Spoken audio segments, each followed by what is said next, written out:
ఇప్పుడే జీ5 app download చేయండి. చూడండి మీ ఫేవరెట్ టీవీ షోస్ ఎప్పుడైనా ఎక్కడైనా. అయినా ఇప్పుడు సమస్య ఎవరు చెప్పుండారు అని కాదు,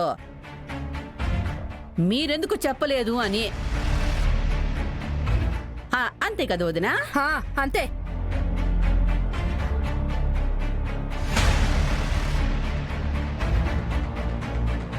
అత్తయ్య, మిమ్మల్ని అత్తలా కంటే అమ్మలానే ఎక్కువ చూశాను.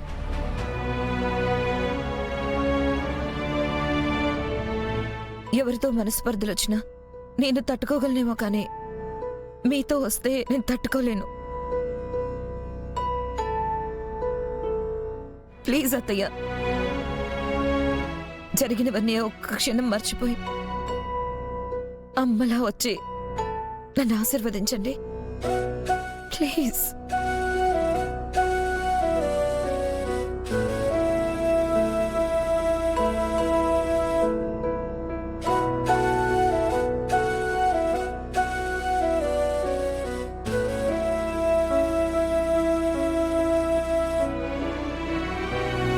అమ్మో, ఇళ్ళు కొట్టుకొని శాశ్వతంగా ఇడిపోయి సీమంతం ఆగిపోతుందనుకుంటే శాశ్వతంగా కలిసిపోయేలా ఉన్నారేంది?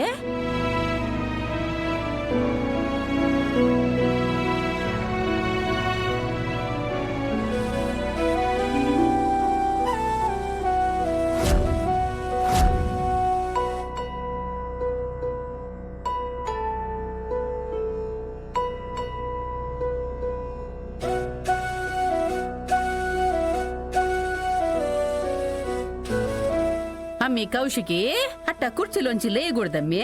నువ్వు వెళ్ళి కూర్చో. అబ్బి సురేష్, నువ్వు వెళ్ళి గాజులేసి సీమంతం మొదలు పెట్టండి. వదిన గారికి నేను నచ్చ చెబుతా కదా. పద కూర్చుందు. రండి వదిన గారు, మీకు టిఫిన్ పెడతాను, రండి. పద. రండి వదినా. ఏం చేస్తున్నావు వదినా?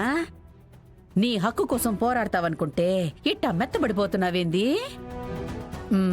నీ కన్నీళ్లకి, నీ కష్టాలకి కారణం ఆ కౌశికి అని మర్చిపోయావా ఏంది?